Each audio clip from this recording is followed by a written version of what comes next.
Kubaramutsa mu izina ry'Umwami wacu Yesu Kristo. Uyu ni umwanya w'ijambo ry'Imana, inyigisho za Bibiliya, turiga ku mwuka wera. Dusome ijambo ry'Imana mu butumwa bwiza bwa Yesu Kristo uko bwanditswe na Yohana, ibice 14 umurongo wa 15 kugera ku 22. Ni mu nkunda muzitondera amategeko yanjye, nanjye nzasaba Data, nawe azabaho undi mufasha wo kubana namwe ibihe byose, niwe mwuka w'ukuri. Ntibishoboka ko ab'isi bamuhabwa, kuko batamurora kandi batamuzi, ariko mwebweho muramuzi, kuko abana namwe kandi azaba muri mwe. Sinzabasiga nk'imfubyi, ahubwo nzaza aho muri. Hasigaye umwanya muto, ab'isi ntibabe bakimbona, ariko mwebweho muzambona, kuko ndiho namwe muzabaho. Uwo munsi muzamenye ko ndi muri Data, namwe mukaba muri jye, nanjye nkaba muri mwe. Ufite amategeko yanjye akayitondera niwe unkunda, kandi unkunda azakundwa na Data, nanjye nzamukunda mwiyereke. Yuda utari Isikariyote aramubaza ati, bibaye bite ko databuja, bibaye bite ko ugiye kutwiyereka ntiwiyereke ab'isi? Yesu aramusubiza ati, umuntu nankunda azitondera ijambo ryanjye, na Data azamukunda, tuzaza aho ari tugumane. Ariko utankunda ntiyitondera amagambo yanjye, kandi iryo jambo mwumvise si iryanjye, ahubwo ni irya Data wantumye. Imana ishimwe. Ndagira ngo dusenge Imana, dusengere izi nyigisho tugiye kwigisha kugira ngo Imana ituyobore. Mana, ndagushimiye mu izina rya Yesu Kristo, ndagushimiye aka kanya uduhaye k'ijambo ryawe. Coboza rero, dore ngeze kuri wa murimo wampamagariye utoroshye, umurimo utamenyerwa, umurimo udakorwa n'ubuhanga bwo mu ishuri, umurimo ukorwa n'umwuka wera. Coboza rero uyu mwuka wera mbashishe kwigisha ijambo ryawe nk'uko bikwiriye kandi nk'uko riri, mu izina rya Kristo Yesu umwami wacu, amen. Nk'uko tubibona hano, iki ni ikiganiro cya Yesu Kristo ubwe. Yesu Kristo ubwe, aho yatangiye avuga ati, ni mu nkunda muzitondera amategeko yanjye, nanjye nzasaba Data, nawe azaba undi mufasha wo kubana namwe ibihe byose. Aya magambo dusomye muri iki gice cya 15, cya 14 n'icya 15 n'icya 16, yewe n'igice cya 17, babyita les 4 chapitres des adieux. Ni ibice 4 bya Yesu mu gusezera kwe, by'amagambo asoza, by'amagambo asezera. Igice cya 14 ko mubera ku murongo wa mbere gitangira kivuga ngo ntimuhagarike umutima. Yarabateguraga, yabanje kubategura. Ntimuhagarike imitima, ahubwo mwizere Imana, nanjye munyizere. Ababwira ibyo mu rugo rwa Data, ababwira iby'urugendo, ikiganiro cye hagati ye na Toma na Filipo n'abandi. None ageze aha ngaha ababwira yuko nibakomeza kumukunda, hari isezerano ry'umwuka wera bazahabwa. Imana dufashe cyane. Uyu mwuka wera yabasezeranyaga, ababwira yuko bazawuhabwa, kandi akaza ari umufasha, akaza mu cyimbo cye, akaza kubafasha mu mwanya we. Uyu mwuka wera abantu bavugaho byinshi bitandukanye, niyo mpamvu ngira ngo tuwigeho inyigisho kandi zikomeye mu by'ukuri. Uyu mwuka wera, icyambere ni uko ari ukwihishura kwa gatatu kw'Imana. Troisième manifestation ni ukwihishura kw'Imana kwa gatatu. Murabizi yuko kwigaragaza kwa mbere kw'Imana, Imana yatangiye nka Data, Imana nk'umuremyi, comme Dieu le créateur. Imana nka Data aricyo bita Patre. Kubasenze bakoresheje ikimenyetso ku izina rya Patre. Patre bisobanura Père cyangwa Data. Hari igiro cyashize Imana yihishuye nk'umuremyi w'ijuru n'isi, kandi nkayo, reka mvuge ngo yonyine. Hari igihe cyamaze cyashize ari yonyine ivugwa cyangwa ikoreshwa. Cyane cyane isezerano rya kera ryose, uhereye mu itangiriro usanga havugwa gusa Imana, Imana, Imana, Imana. Ntabwo umwana akoreshwa cyane, ahubwo umwana ni ijambo riza mu isezerano rishya. Ahubwo uyu Yesu we mu isezerano rya kera agaragara yitwa marayika ukomeye w'Uwiteka. ni uko akenshi bakunda kumwita. Hanyuma umwuka nawe akahaboneka nk'usupervisa, nk'uwagenzuraga ibikorwa. Tangiriro igice cya mbere, umwuka w'Imana yagendagendaga hejuru y'amazi imuhengeri, niko bivuga. Noneho ukwihishura kwa kabiri kwabaye kwihishura kw'Imana mwana, kwihishura kw'Imana mu mwana. Icyo gihe Imana yari yigize umuntu iza kubana natwe, ari byo Emmanuel, ari byo kandi bizamwo jambo. Yesu afite amazina agera kuri 6, ariko yose atarakoreshejwe mu bihe bimwe. Ndabaha urugero. Navuze marayika w'Uwiteka, ariko hari irindi rya kabiri ryitwa jambo, usanga muri hano igice cya mbere. Hari n'indi usanga tubona ryitwa Emmanuel, Imana muri twe, iryo ni irya 3. Hari irya Yesu, iryo ni irya 4. Hari irya Kristo, iryo ni irya 5. Hari n'irya Mesiya, ari irya 6. Ayo mazina yose dufite umwanya twayavugaho, tukavugana buri zina n'igihe cyaryo.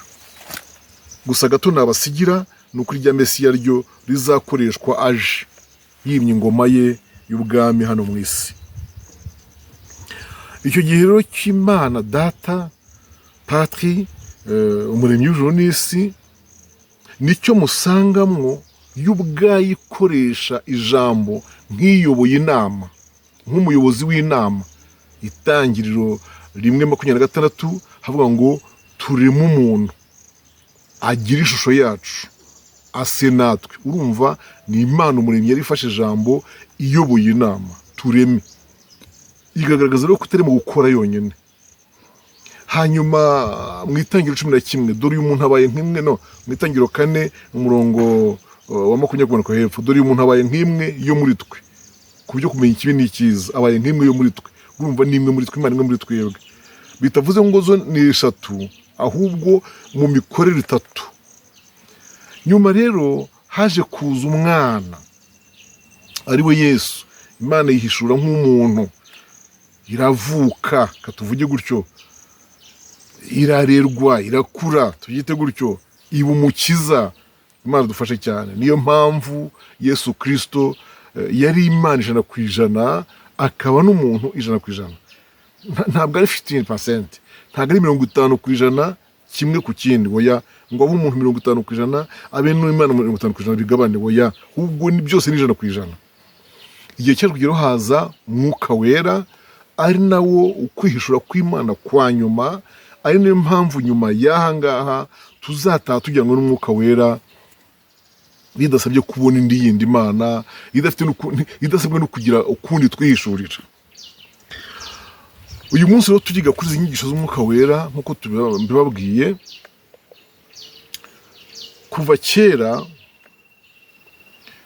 muzi ko Imana iri mu muntu yamuhumekeyemo umwuka wo mu mazuru. Tangira igice cya 2 umurongo wa 7. Yamuhumekeyemo umwuka wo mu mazuru, umuntu ahinduka ubugingo buzima. Uyu mwuka rero yamuhumekeyemo ntaho uhurira n'umwuka wera tugiye kwigaho, oya, ahubwo iki gihe umuntu muri we yaragize ubumana muri we, igihe imuhumekeramo umwuka wayo. Kandi mu rwandiko rwa mbere rw'Abakorinto 15 umurongo wa 47 kumanuka kugera hepfo kuri 51, hakatwereka yuko twese abahumeka uyu mwuka, twese abahumekeyemo uyu mwuka w'Imana, twese turi bamwe. Icyo gihe umuntu niwe atandukanira n'ibindi byaremwe byose. Uwo muntu rero wari uri mu Imana muri ubwo buryo, Imana umuremye, iyo shusho y'Imana niyo yaje kwangirika. Yangirika ryari? Yangirika cya gihe Satani yoshya Eva nawe akoshya Adamu, icyaha kikinjira. Uwo munsi ibyo mwumva yitwa ngo icyaha cy'inkomoko, uwo munsi umuntu yarangiritse. Byasabaga rero ko acungurwa, byasabaga ko yongera akaba reyanime, Yesu akongera agahabwa umwuka wo kumubohora no kumuvana muri bwa bubata bw'urupfu bwa cyaha cya mbere. Ariyo mpamvu twakira umwana w'Imana, twakira Yesu Kristo. Iyo twakiriye Yesu Kristo tuba twakiriye n'umwuka we. twakira umwuka we nk'uko n'Imana yaduhumekeyemo uwayo wa mbere mu mazuru. Uyu rero nawe ndavuga Yesu aje yagombaga kuduhumekeramo uwe. Umva uko ijambo ry'Imana rivuga mu rwandiko rwa mbere rw'Abakorinto 15 umurongo wa 45. Uko niko byanditswe ngo umuntu wa mbere ari Adamu yabaye ubugingo buzima, naho Adamu wa nyuma yabaye umwuka utanga ubugingo. 46 ariko umwuka si ubanza, ahubwo umubiri ni ubanza, hagaheruka umwuka. Ntiwumva? None nujya mu Bagalatiya naho, mu Bagalatiya reka mvuga ukuntu havuga, Abagalatiya igice cya 4, ariko ndavuga yuko umuragwa yakira umwana atagiye icyo atandukanaho n'imbata nubwo yaba ari nyiri ibintu byose, ahubwo ategekwa n'abamurera n'ibisonga kugeza igihe cyategetswe na se. Natwe niko turi, tukiri bato twari imbata, dutegekwa n'amategeko ya mbere yahoze mu isi. Maze igihe gikwiriye gisohoye, Imana yohereza umwana wayo wabyawe n'umugore, kandi wavutse atwarwa n'amategeko, ngo acungure abatwarwa nayo, biduheje guhirwa abana b'Imana. 6 kandi kuko muri abana bayo, nicyo cyatumye Imana yohereza umwuka w'umwana wayo mu mitima yacu, avuga ati aba data. Cyo gituma utakiri imbata, ahubwo uri umwana, kandi uri umwana uri n'umuragwa wahawe n'Imana. Urumva ko twohererwa umwuka w'umwana w'Imana. Aha ngeze rero niho abantu benshi bajijwa, kandi bakajijishwa n'abigisha. Ntabwo umuntu wakiriye Yesu Kristo, wakiriye agakiza, ntabwo aba abatijwe mu mwuka wera. No. Ahubwo aba yakiriye umwuka w'umwana w'Imana, aba yakiriye umwuka wa Yesu Kristo, umubatura, umuhindura umwana w'Imana. Ntabwo kiba kitakubatizwa rero mu mwuka wera, baptême du Saint-Esprit. Iki gihe umuntu aba yakiriye umwuka w'umwana, namwe murabyumvise umwuka wa Yesu Kristo, umwuka w'umwana w'Imana, nk'uko na mbere twakiriye uw'Imana muri twe. Nabiberetse rya mu Itangiriro 7. Aha rero tuba twakiriye umwuka w'umwana w'Imana. Ndetse mu rwandiko rw'Abakorinto aho twasomye, reka ndebe mu gice cya 12, aho twasomye hambere havugaga ibya Adamu wa kabiri, ibice 12 by'urwandiko rwa mbere rw'Abakorinto. Bene data, ibyerekeye impano z'umwuka sinshaka ko mutabimenya. Muzi yuko mukiri abapagani mwayobywaga, mukajya ku bigirwamana bitabasha kuvuga uko mwabigenwagaho kose.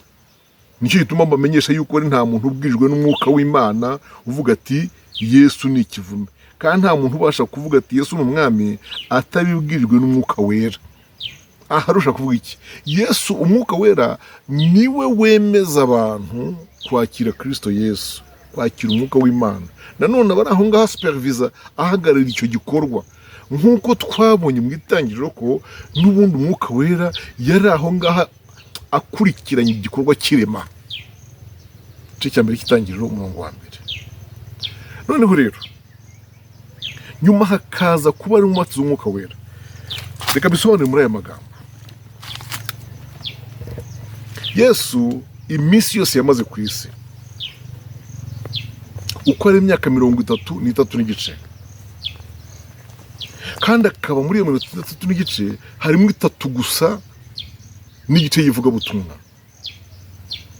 Abantu baramwakiriye, abanyabyaha barihannye, yakijije abarwayi benshi, kandi akabatangariza imbabazi rwose, bakababarirwa ibyaha, bagahinduka kuba abana b'Imana.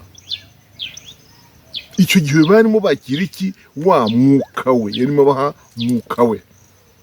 Ariko agiye gutaha, agiye kuzamurwa, ubwo arivugira ati rero ngiye kugenda, agiye. Ntihagire igikorwa cy'ivugabutumwa mwongera gukora, ubwo mwese mujye mu rusengero Yerusalemu. Mugende mujye mu rusengero Yerusalemu, mu cyumba cyo hejuru, murindiriremo, murinde ibyo data yasezeranije. Dore mu minsi ishize mwabatizwaga mu mazi menshi, Yohana akababatirisha amazi menshi, ariko mu minsi mike muzabatishwa umwuka wera. Nimugende murindire. Bajya mu murwa bararindira. Ni nayo magambo mwumvise baganira ati nimunkunda muzitondera amategeko yanjye, nanjye nzasaba data nawe azabaho undi mufasha wo kubana namwe ibihe byose. Uwo mufasha niwe mwuka w'ukuri kandi bishoboka ko abise muhabwa. Bene data, kuki Yesu yakoresheje ijambo rivuga ngo umufasha wo kubana namwe ibihe byose? Iri jambo ibihe byose Yesu yakoresheje mu kiganiro cye ryashakaga kuvuga ko nawe ubwe atajyaga abasha kubana n'abantu ibihe byose. Mu minsi yamaze ntangaha mu isi ntiyabashaga kubana n'abantu ibihe byose. Ndavuga mbere yuko azuka akazamuka mu ijoro. Nawe yaburaga akanya, yaburaga umwanya. Ntabwo yabashaga kubera hose icyarimwe. Iyo yabaga yagiye i Yudaya, i Kaperinawumu ntibamubonaga. Iyo yabaga yatashye ubukwe i Kana y'i Galilaya, i Nazareti ntibamubonaga. Niyo mpamvu Lazaro yarwaye akanapfa, ntabashe no kumutabara cyangwa gushyingure. Ni ikibera kuko nawe yaburaga umwanya rero. Nshuti muteze amatwi ijambo ry'Imana, kuvuga ngo azabana namwe ibihe byose, Yesu yarashize ko umwuka wera namanuka, tumaze kubatizwa mu mwuka wera, bizamworohereza kubana natwe ibihe byose n'ahantu hose. Mbabwira kandi kantu, nari muzi ko mbere yuko Yesu azuka atajyaga yinjira ahantu hakinze, yarakomangaga agakingura. Ariko aho azukiye yatangiye kuyinjira ahantu hakinze, bakabona abahagazemo hagati. Bibereka rero yuko Yesu amaze kuzuka imikorere yarahindutse. Mu gihe cye cy'umwuka wera imikorere yarahindutse. Umvira ijambo yavuze hano, yaravuze ngo ntibishoboka ko niwe mwuka w'ukuri, ntibishoboka ko abise bamuhabwa kuko batamurora kandi batamuzi, ariko mwebweho muramuzi kuko abana namwe kandi azaba muri mwe. Ndashaka ko dusobanukirwa ijambo kuko ubu ngubu abana namwe kandi azaba muri mwe. Kimwe kiri au présent, ubu abana namwe, ikindi azaba muri mwe in future. Iyo byasobanuraga iki? Yesu yarashyize kuvuga ko nubwo ngubwo yigisha, nubwo avuga ubutumwa, nubwo akiza abarwayi za Galilaya, za Kaperinawumu n'ahandi, yarashyize kuvuga ko umwuka wera arahari akurikiranye icyo gikorwa, akibereye maso ko n'inshingano ze. Ariko hazabaho umubatizo. Ubatizo ni Kiswahili gisobanura kwibizwa. Rero byavuga ngo igihe kizagera umwuka abe muri mwe. Ubu ngubu abana namwe, ariko igihe kizagera abe muri mwe, mwo ndani muri mwebwe. Ikintu cyo kubana namwe, reka tubyite mu Gifaransa participation, kuba aho umwuka yabaye, cyangwa se umwuka akabaho abantu bari, arahari. Iyo turi mu iteraniro tuba turi ahantu umwuka yabaye. Iyo turi mu rusengero, mu iteraniro ryo hanze, muri stade, burya tuba turi ahantu umwuka ari, umwuka bari aho ngaho. Ariko ntabwo wanyemeza na gato yuko uwo mwuka wera bari mu muntu uwo ari we wese. Nyamara kandi tugira ibihe byiza tukanezerwa, ndetse n'umwuka wera aravuga, ubuhanuzi bukamanuka tukumva ry'Imana. Ibyo bintu biravuga ko iyo turi ahantu umwuka wera yabaye, dushobora kumva imvugo y'Imana, impano z'Imana ku bazihawe zirakaza gakora, tukumva ijwi ry'Imana. Ariko ntabwo umuntu wese aba aramuhabwa muri we. Niyo mpamvu mubona dushyiraho umwanya wo gusengera abantu bashaka kubatizwa mu mwuka wera. Nizeye ko musobanukiwe rwose. Ubu ngubu abana namwe, ariko icyo gihe azaba muri mwe. Dutandukanye no kubana n'umwuka wera mu buryo bwa participation, turi aho yabaye, no kumugira muri jyewe. Ijambo rya gatatu yavuze, sinzabasiga nk'imfubyi, ahubwo nzaza aho muri. Ndashaka gusobanurira ijambo rivuga ngo nzaza aho muri. Kuki Yesu atavuze ngo nzaza aho muba? Namwe mwese abakurikira ijambo ry'Imana muzi ko aho ndi n'aho mba hatandukanye. Ntabwo ibyo ntari bimwe.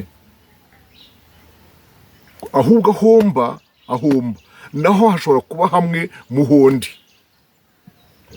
Yesu rero yaduhitiyemo kuzajya aza aho turi.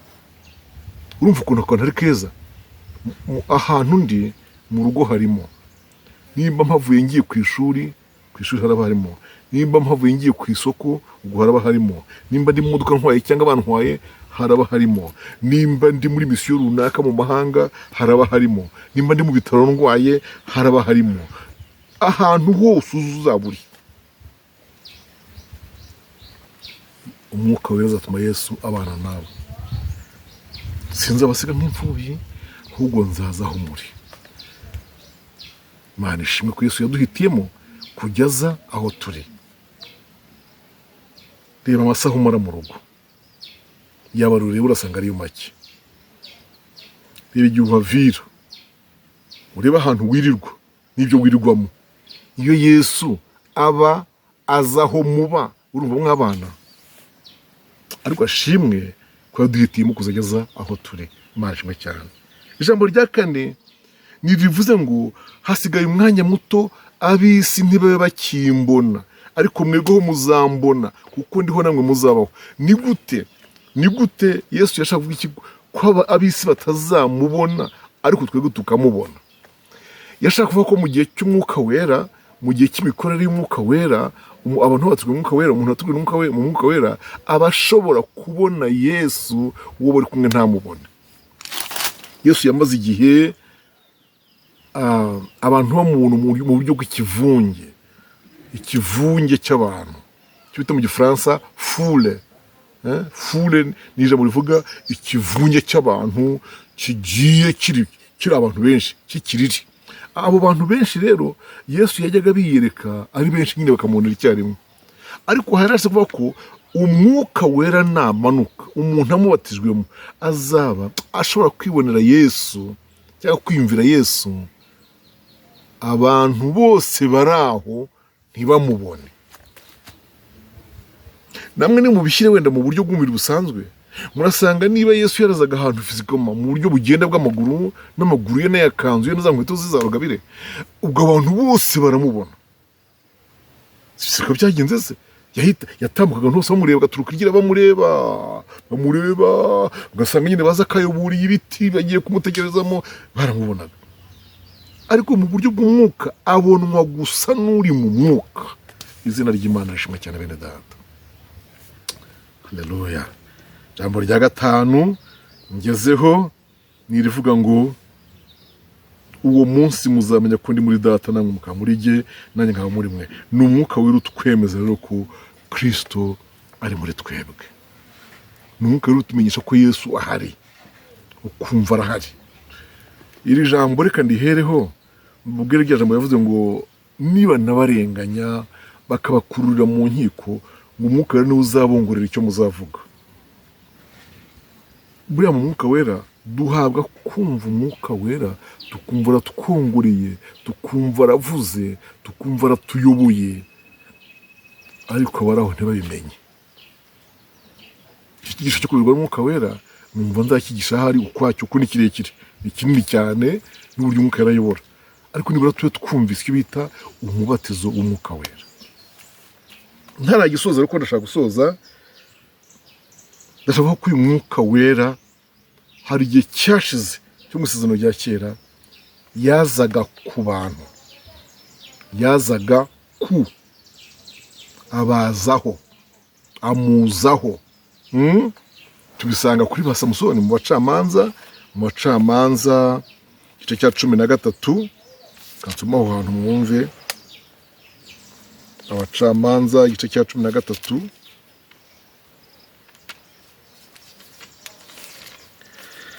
ku murongo wa 24 na 25. Nuko hanyuma y'ibyo umugore abyara umuhungu amwita Samusoni, umwana arakura, Uwiteka amuha umugisha, maze umwuka w'Uwiteka atangira kumukoreshereza imahanedani hagati y'Isora na Eshitawoli. Urumva ubu musomye rero ibice kuri cya 14 cya 15 wasanga avuga ngo nuko umwuka muzaho, ya migozi iradohoka. Ngo ndavuga cyagiye nyine wa mugore yaratangiye kumuboha, umwuka yamuzagaho, imigozi ikadohoka, imigozi igacika, ikamera nk'ikozweho n'umuriro. Imana dufashe cyane. Hanyuma winjiye muri Samweli wa mbere uhasanga inkuru za Sawuli, ahakubwira ukuntu ngo umwuka yaje kuri Sawuli. igice cyaho cya 10 cya Samweli wa mbere umurongo wa 6 cyangwa duhere ku 5 mwumve. Maze uragera ku musozi w'Imana aho ingabo z'Abafilisitiya ziganditse, nugera muri uwo mudugudu urahurira n'umutwe w'abahanuzi bamanukana neberu n'ishako n'imyirongi n'inanga bibagiye imbere bava mu rusengero rw'Ukanunga, urasanga bahanura. 6 umwuka w'Uwiteka ari bukuzeho cyane, uhanurane nabo uhere kuhinduka umuntu mushya. Niwumva ko umwuka yajyaga aza ku bantu, yajyaga aza ku bantu, ntabwo yababagamo. Yarazaga akabazaho akabakoresha ibikorwa runaka by'ibitangaza by'indashyikirwa akigendera. Niyo mpamvu muri kino gihe cya Yesu Kristo noneho tubatizwa, umwuka akaba muri twebwe, turamuhabwa akaza agatura muri twe. Mbibutse ko no muri kino gihe ashobora kuza ku muntu akamukoresha ko ataramubamo. Umuntu gusa kumva ijwi ry'umwuka wera kandi ubwo ataramuhabwa. Icyo nacyo sinasuza ntakibabwiye ko no muri iyi minsi umwuka ashobora kuganiriza umuntu akamuyobora, ariko amuyoborera hanze y'umubiri we atamubamo, akumva ijwi rwose ry'umwuka. Ni ubwo buryo anakoresha abantu. Umwuka ashobora kugenda agakoresha umuntu utari wanakizwa cyangwa asukirwa ariko utaratswe umwuka wera, akamutegeka ati kora ikintu iki n'iki, mpera umuntu ikintu iki n'iki, ngirira gutya na gutya, ngira aha n'aha, nk'uko ibyo ajya bikora. Yesu adufashe cyane. Ndagira ngo nsoze dusaba Imana kubatizwa umwuka wera, kuko niko kwihishura kwa 3 kw'Imana. Mwama dufashe cyane. Hanyuma twagira ngo tubaze ikibazo. Dufite ibibazo byinshi ariko turagerageza tubine ku mwuka wera. Umwuka wera n'umuntu ufite imbaraga z'umwuka wera, ibyo bintu biratandukanye. Umuntu ashobora kugira imbaraga z'umwuka wera kuko imbaraga zo ziza. Reka nsubire ijambo ry'Imana hano iyo mu Byakozwe n'Intumwa mwumve uko aho hantu havuga. Byakozwe n'Intumwa igice cya 1 umurongo waho wa 8 havuga ngo icyakora muzahabwa imbaraga umwuka wera nabamanukira. Muzahabwa iki? Imbaraga. Umwuka wera nabamanukira. Ntago bavuze ngo muzahabwa umwuka wera imbaraga niziza, ahubwo muzahabwa imbaraga. Nuvuga ko umwuka wera ashobora kuzana imbaraga. Mu bintu umwuka azana harimo n'imbaraga. Wabyumvise? Kandi none imbaraga zo ntizishobora kuzana umwuka wera. Hashwe. Ndashaka kuvuga ikiranga mu gice cya 2 cy'umubatizo w'umwuka wera, cya 2 cy'Ibyakozwe n'Intumwa mu gihe cy'umubatizo, dusoma ko haravuga ngo nuko umunsi wa Pentekote usohoye, bose bari hamwe mu mwanya umwe bahuje umutima, umuriro batungura umeze nk'uw'umuyaga uhuha cyane, nk'uw'umuyaga. Bamwe baravuga ngo ni umuriro umeze nk'umuyaga, ni umuriro umeze nk'uw'umuyaga uhuha cyane, ukwira inzu bari bicayemo, haboneka indimi zigabanije, ururimi rujya kuri buri muntu wo muri bo, nuko batangira kuvuga mu zindi ndimi nk'uko umwuka yabahaye kuzivuga. Ndashaka kuvuga cyangwa rero uriya muriri umeze nk'uw'umuyaga uhuha cyane. Reka turebe iyo umuyaga uhuha cyane bigenda gute ubundi. Iyo umuyaga uhuha cyane insina ziragwa n'ibitoki. Iyo umuyaga uhuha cyane inzu zirasambuka. Iyo umuyaga uhuha cyane abantu bikomezaho imyenda nk'imikenyero cyangwa amakanzu. Iyo umuyaga uhuha cyane ibintu by'imyanda byose biri hasi biraguruka. Iyo umuyaga uhushye, uwo muyaga ubwawo uzana imbaraga. Si koko? Izi mbaraga rero hano mbajije umwuka wera azana ni imbaraga zibanziriza umwuka wera. Navuga ngo ziba zije gutegura umuntu ugiye guhabwa umwuka wera. Zirabanza zikamujegeza iriya tambuluma, kiriya gishyitsi cyabayeho. Sibyo? Kuriya kujegera ubona kubanza kubaho mbere yo kuvuga mu zindi ndimi. Ziriya mbaraga nje nabonye ari izo kubanza ngo zumvishe umubiri ko uhuye n'ikindi kibazo.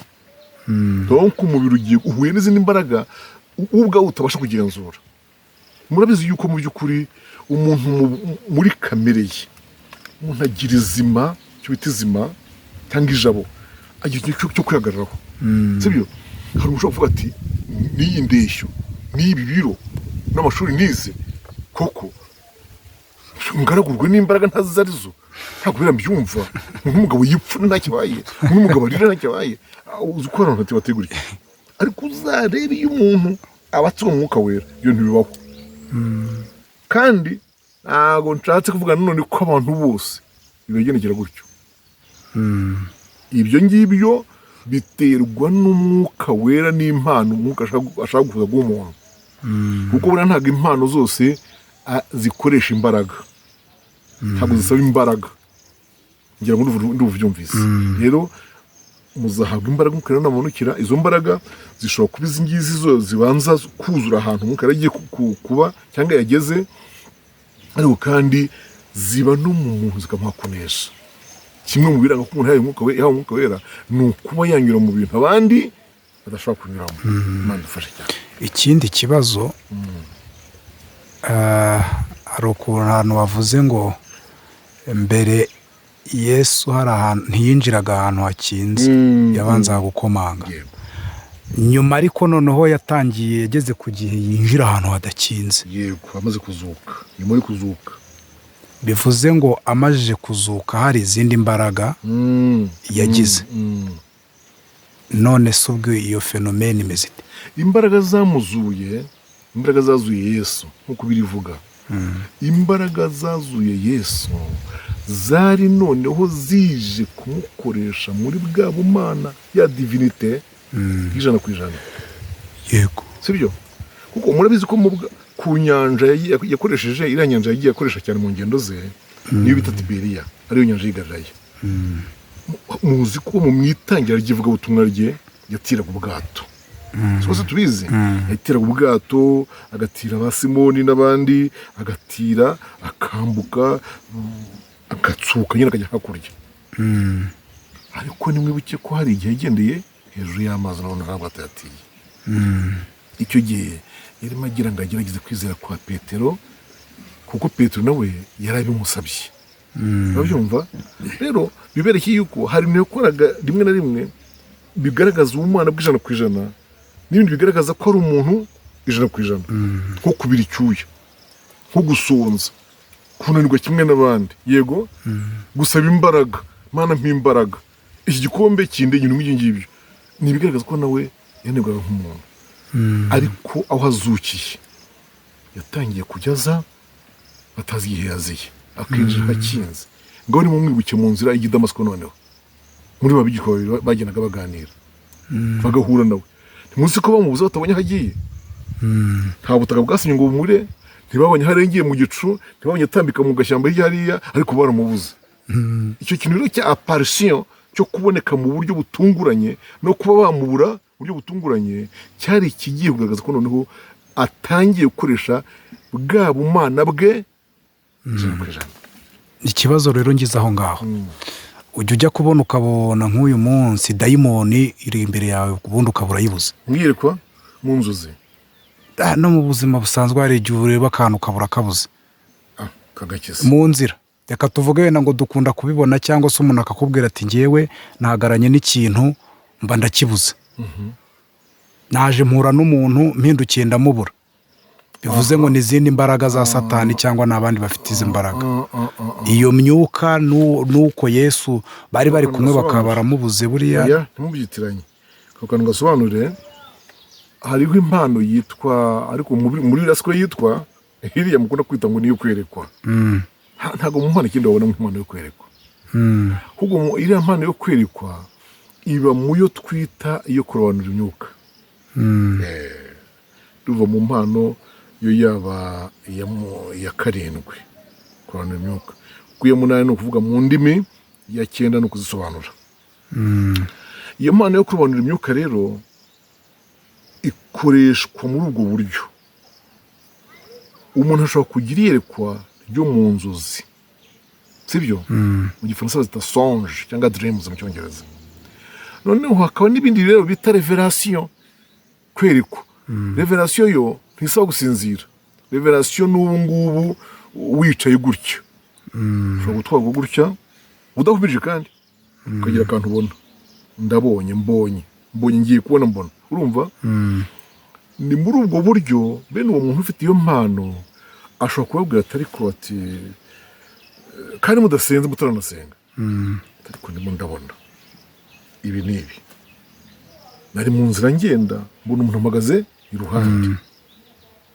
harimo ngenda mbona imbwa rwose iraje irakumukira mvuze ngo mu izina rya Yesu mbona iragiye kandi ugasanga rya zina rya Yesu nkenarivuze ngo wumve n'urugero cyangwa se nabyo wabyose uvuga ati kwa jina Yesu ariko utazi icyo acyaha ubwo urumva rya jambo riragarutse umwuka wera azatuma mubasha kumbona abandi be kumbona none rero ako kantu mbajije ni uburyo bumwe bw'iyo mpano yitwa kurobanura iki imyuka nako nukundi kwerekwa ikindi kibazo uyu munsi biragoye kuvuga ngo uyu muntu arimo umwuka w'Imana cyangwa se yabatijwe umwuka wera cyangwa yabatijwe mu mwuka wera uyu munsi wa none abantu baravuga ngo niba utavuga mu ndimi nshya yego ntubugira za mpano kwerekwa n'ibiki nta mwuka w'Imana ukuriho niba udatitira kwa kundi ngo ntabwo uyu muntu yuzuye umwuka wera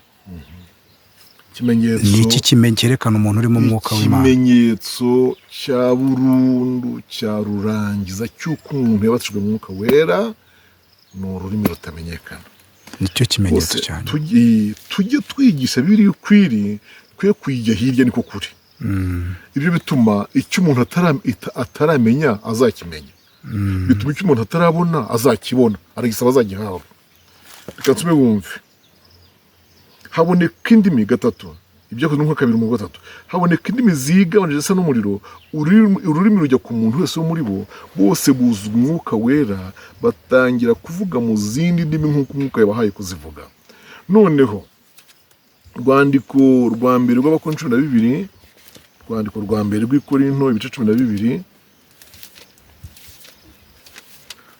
haje amacako twumvamo ngo icyakora umurongo 4 icyakora hari impano z'uburyo bwinshi ariko umwuka n'umwe kandi hariho n'uburyo bwinshi bwo kugabura iby'Imana ariko umwami n'umwe 6 hariho n'uburyo bwinshi bwo gukora ariko Imana ikorera byose muri bose n'imwe 7 umuntu wese agahabwa ikimwerekanaho umwuka kugira ngo bose bafashwe umuntu wese agomba kugira ikimwerekanaho umwuka kugira ngo bose bafashwe ibi biravuga iki rero kuko warumbajije ubundi ikimenyetso cya burundu birayemerana nuko umuntu avuga mu rurimi rutamenyekana ariko nsobanura abanteze amatwi ko ururimi n'indimi bitandukanye hano havuze ngo umuntu wese haboneka indimi zigabanije umuntu wese ahabwa kuvuga ururimi rwabo yego batangiye kuvuga mu zindi umwuka wahe kuzivuga aha ndashaka ko abantu batandukanya ururimi n'indimi hariho indimi nyinshi iryo jambo nyinshi iba hariya mu mpano mu gice cya 12 ni impano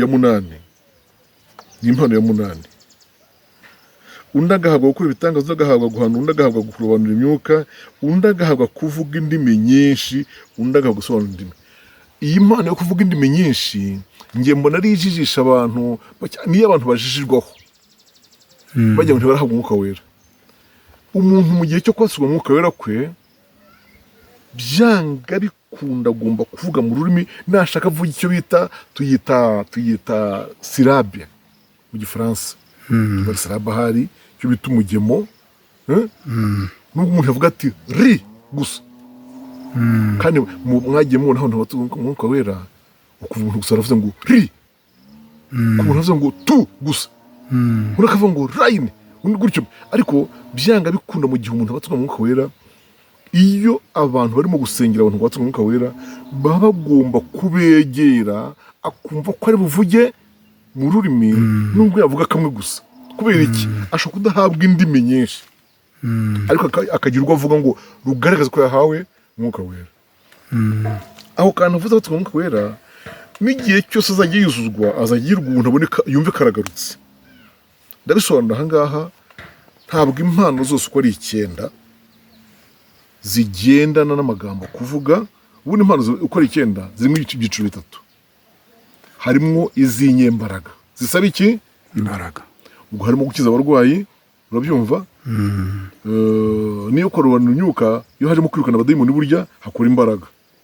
Urumva ni imbaraga. Nimvuga imbaraga ntitwumve yuko wenda isaba ibintu by'ibigango by'ibizigira guterura ibyuma, no. Ni imbaraga ari kuzumubiri z'amaboko bisanzwe. Muri make irimo gukora, uyikoresha arakora. Arakora ukabona ko muri muvuma zo gukora. Hakaba impano zitwa iz'akanwa, iz'amagambo zisaba kuvuga. Ubwo zisaba eloquence, tubyite gutyo. Mbaho urugero, iyo kuvuga mu ndimi, iyo kumenya, n'iyo guhanura. Siko se?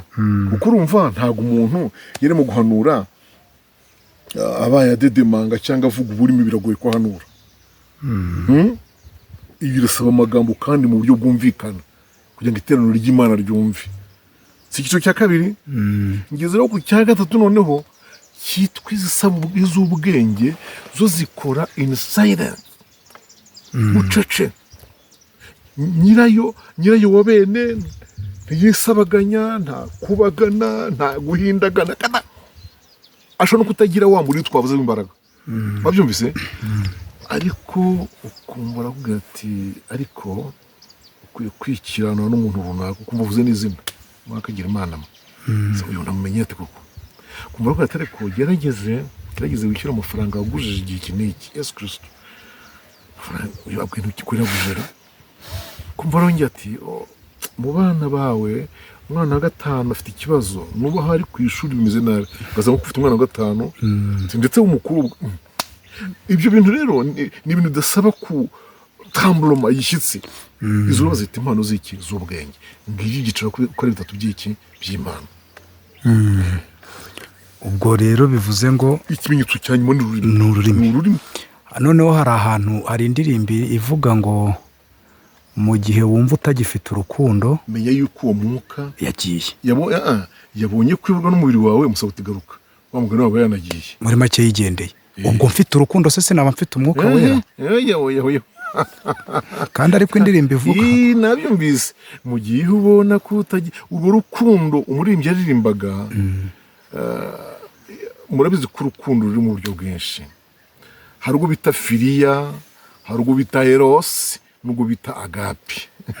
Ntabwo rero bizarare ubwo bwoko 3 bw'urukundo ntabwo abantu bajya bamenya kubutandukanya.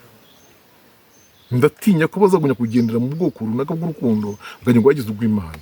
Urw'Imana kugeza ubu ni agape. Urukundo rukunda Imana, rugakunda abaye bose, rukunda abantu bose. Naho za erosi urukundo rukunda umuntu ufite ibyo murarikiyeho, rw'inyungu, rw'indamu. Urabyumva? Abari ufite bose icyo bakubwira araharara akanahararukwa. Filiya ni urukundo rw'umuryango, amufratane, urukundo rw'umuryango. Umubyeyi akunda umwana, akunda umugore, akunda bene wabo. Sibyo? Rumwe ruguhagurutsa ukajyana abana guca mu irembo kwa sekuru, ukajya gusura mukuru wawe, ukumva umwana ubere se wawe ntiyabahatika kandi ufite amafaranga, ukamwishyura hamwe n'abandi. Babyumvise? Ariko urwo rukundo umwuka yari avugaga ni rwa agape. Urwo rukundo rero rukunda abantu b'Imana, rukunda ijuru, rugakunda ubugingo buhoraho, rugakunda umurimo w'Imana. Ibyo bintu byose bibamo. Ndaguha urugero. Rero murivuga ngo ituro ryose umuntu atuye ngo ariturane umutima ukunze. Mwanya gusa n'ukunze iki? Imana. Ntukunze Imana kandi ukunda inzu ye n'umurimo wayo. Urumva mu murimo wayo ukunze n'ibiki? Ukunzemo n'abashumba. Babyumvise? Nubwo ndufite sinaba mfite umwuka wera. Ntabwo bivuga ngo ufite umwuka wera. Kuko umwuka wera navuze ko ashobora kujya gufasha abantu kugira urwo rukundo rwo mu nzu y'Imana, ariko batari bamubatizwamo. Uyu munsi rero noneho iyo umwuka wera yakuvuyeho, sibyo? Urwo rukundo ruragenda, ruragabanuka. Uyu munsi rero none hari ikindi kivuga ngo umuntu wese mpfa kuba natuye icyaha, ngo ubwo ni umwuka wera uri muri njyewe.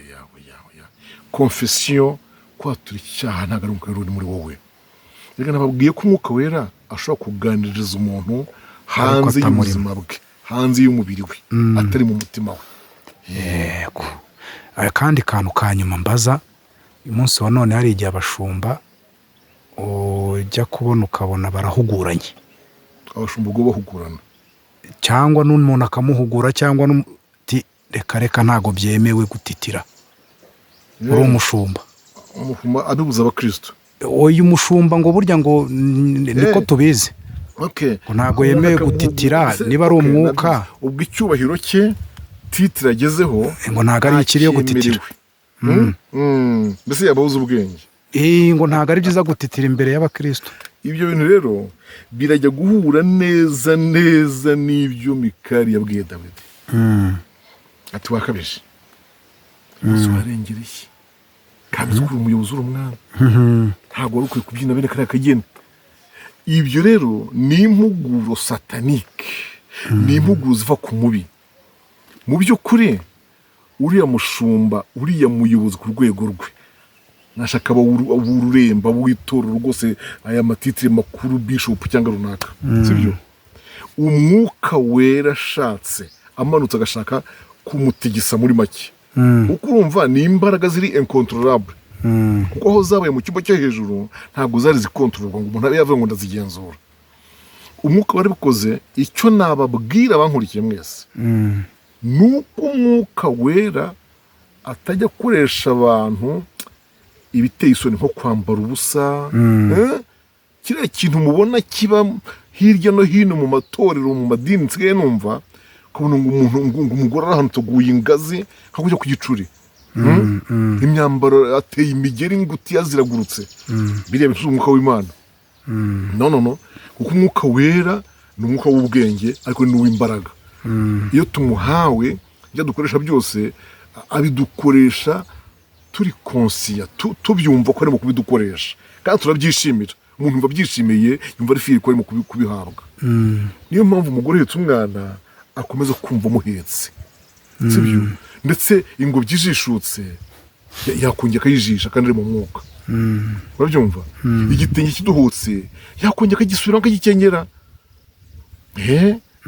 Urabyumva? Iyo yuzuzwa ashobora kuvana muri nete nk'izi ngizi akazifasha hariya.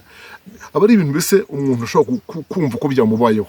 Niyo mpamvu umuntu abyishimira, agatavuga ati Imana ishimwe, nagize ibihe byiza, nahembutse, Imana ishimwe cyane. Rero umuntu wese bibayeho ntabwo akwiye kubyanga ngo abibuze, kuko hari icyo umwuka aba ashaka kuri we, hari icyo umwuka aba ashaka kuba we kuri we, muri we hari ukuntu ashaka kumucisha bugufi. Gusa Dawidi bamubwiye ko yavuze ngo iki, ati oya mwimbuza guhimbaza Imana, kuyibyinira. Iya nkumuye iwacu mu mukenke ikanyimika, igakuraho Sawuli ikanyimika, ntayibyinira da.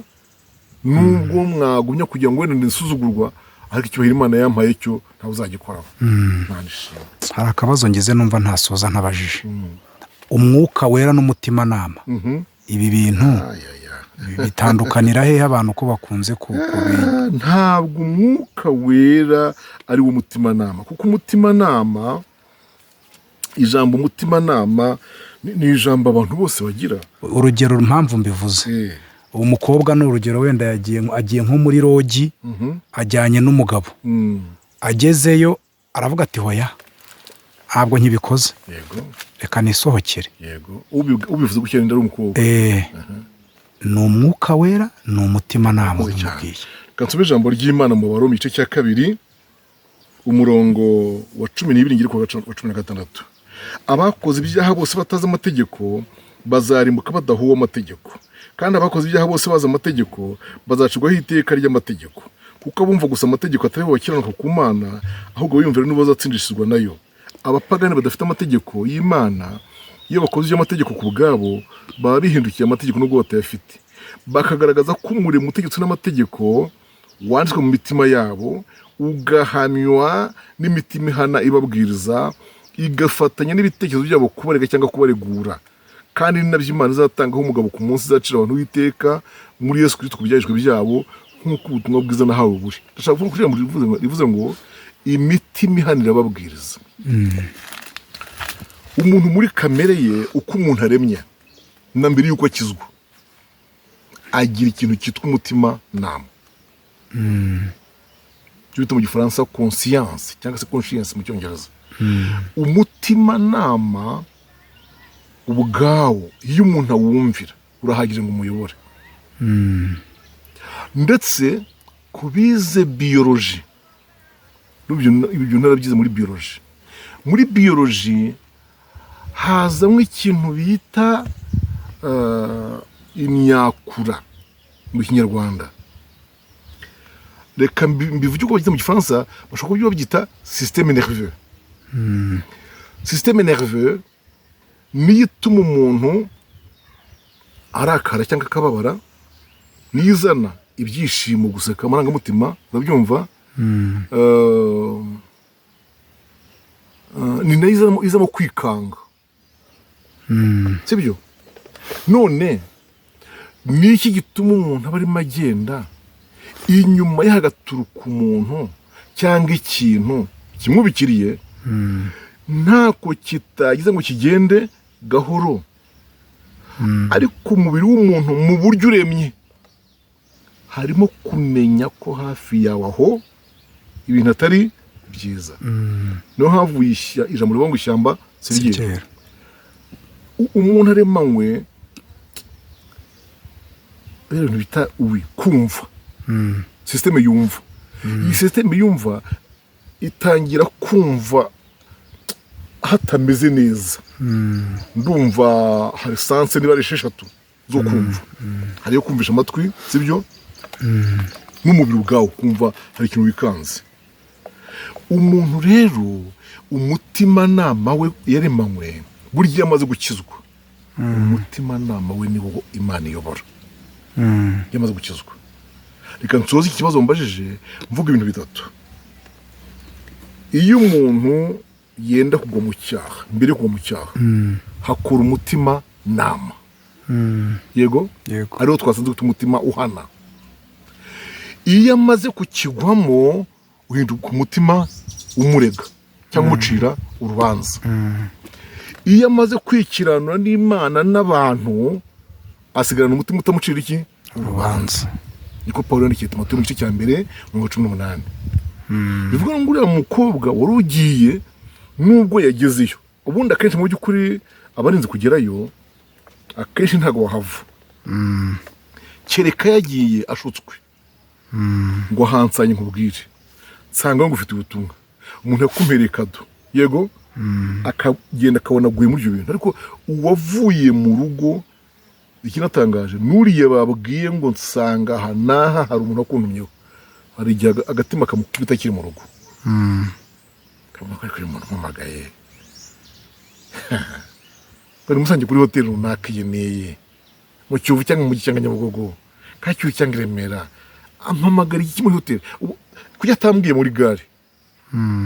Usugura gusa kampereza ibyo ampereza, kujya atambwiye ku isoko rya Nyarugenge, kujya atambwiye hanaha. Rero abantu babashije kumvira uyu mutima uhana cyangwa umutima nama, byakorohera abantu kuyoborwa n'umwuka wera. Kuko umwuka wera n'ubundi ntago ayobora ibiganza, ntago ayobora umutwe n'ibirenge, arabanza akayobora iki? Imyumvire. Arabanza akayobora umutima nama. Impamvu tujya amagambo mu Roma 2 nashatse kwerekana imikoranire y'umutima n'umwuka wera. Imana dufashe. Umuntu usanzwe yumvira umutima nama we, umutima uhana we, yorohera n'umwuka wera kumuyobora. Imana dufashe cyane. Amen. Akoze cyane. Ndumva twasenga Imana rero, ubutaha tuzaganira wenda ku buryo umwuka wera ayobora abantu, kuko abantu bakeneye kumenya uburyo umwuka wera ayobora. Ndetse tuzanaganira no ku mpano n'imbuto, kuko nabyo abantu barabyitiranye, impano n'imbuto. Ariko kubera ko uyu mwanya watambutse tuzagikoraho. Mana turagushimiye mu izina rya Yesu Kristo, tugushimira ijambo ryawe uduhaye, kandi ndagushimira ko nshoboje kuriganira. Mana bari baritse amatwi bahumugisha, kandi nabo baryumve ku buryo bagigisha abandi, rigende rigwire muri bo rwose, ribe rishyitse rigwiriye, ku buryo rishobora kubafasha gutambuka mu gihe kibi kigoye cy'umwijima, igihe Pawulo yise ngo ni icy'ubugoryi kandi kigoramye, uhe kugitambukamo neza. ndagushimiye ko uzatuyobora muri byose, mu izina rya Kristo Yesu umwami wacu, amen.